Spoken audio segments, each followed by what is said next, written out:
Hey, welcome! Today, we're going to be detectives. We're on the hunt for those tiny, almost invisible signals that are actually predicting the huge changes shaping our world. We're going to connect the dots between things that seem totally random and see the future taking shape right now. So let's start pulling on these threads. I know, it sounds like the beginning of a really weird joke, right? But believe it or not, these things are not disconnected headlines. Every single one is an invisible thread in a much, much bigger story about how our economy, our technology, and even our daily lives are being fundamentally rewired as we speak. All right, let's kick things off with the big, future-facing ideas. We're talking about the paradigm shifts that are quietly gaining steam, the concepts that are shifting from, just theory to actual reality, long before they hit the 6 o'clock news. Right now, we are seeing this fascinating push and pull in the world of AI. On one side, you've got this incredible acceleration. I mean, doctors in New Zealand are literally begging for AI scribes to help them with their mountain of paperwork. But on the other side, you've got this very necessary caution. Google had to yank its AI health summaries because they were spitting out dangerous stuff. And this is just a perfect example of how new tech gets adopted. You have this huge demand pulling it forward, while the critical need for safety and trust is pulling back.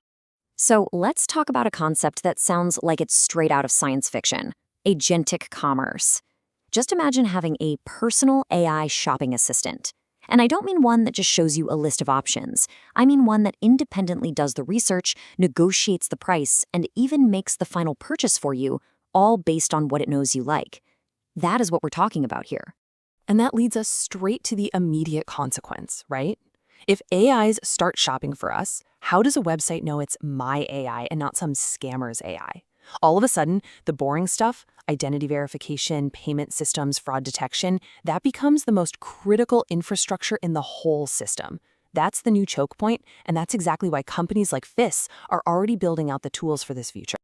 Okay, another massive shift to have on your radar is tokenization. To put it simply, it's just turning an asset like, say, cash in a bank account into a unique digital token. Now, the huge signal here isn't the tech itself.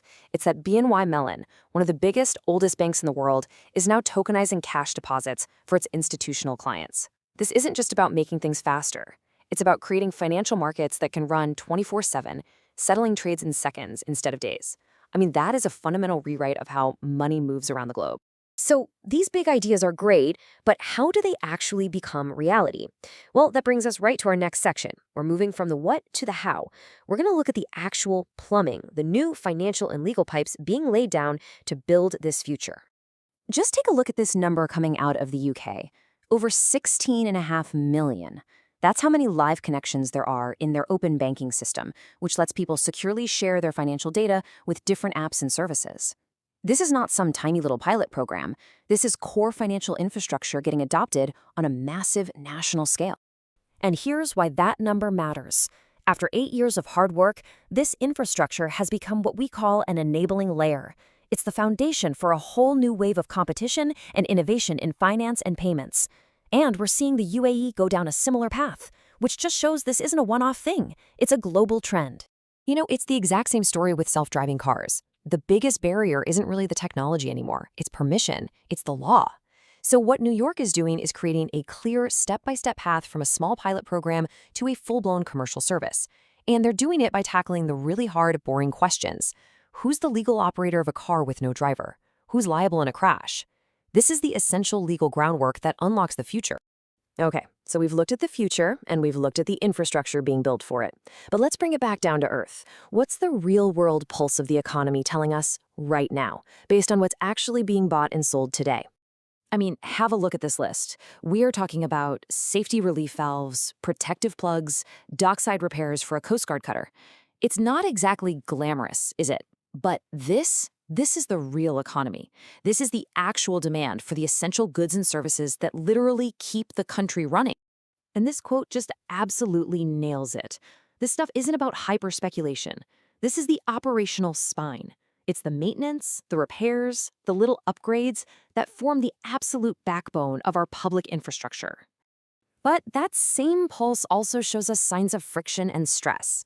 In China, you've got continued trouble in the property sector and a major $200 million acquisition getting scrapped. Those both point to some serious headwinds. And then in the US, you see layoffs at Meta's Reality Labs. That's not just about cutting costs. It's a huge signal that capital is flooding away from the metaverse and doubling down on AI. So you've got all this change in technology and finance, and that inevitably leads to our final section, the new rules of the game. How are governments and regulators stepping in to protect people and to shape these incredibly powerful new platforms? I mean, think about this for a second. This is the kind of massive challenge that regulators are up against now. Roblox isn't just a game. It's a huge, sprawling digital universe. So when a state like New York decides it's time to regulate it, what does that even mean? What do you even target? Well, they're going right for the platform's core architecture. This isn't about a simple fine. Regulators are looking to force changes to fundamental systems, things like identity and age verification, how ads are targeted, and even requiring parental controls to be turned on by default. These are deep, structural changes to how the platform is built. And sometimes these new rules can have a very direct impact on our own bank accounts. After a big settlement with the FTC over its Prime subscription service, Amazon is actually paying some customers back. And the amount isn't some abstract billion-dollar fine. It's a specific, tangible number that people will see, up to $51. And that's really the key takeaway here. Enforcement is changing. It's moving beyond just slapping companies with fines, which, let's be honest, big companies can often just treat as a cost of doing business. Now, it's moving towards direct restitution.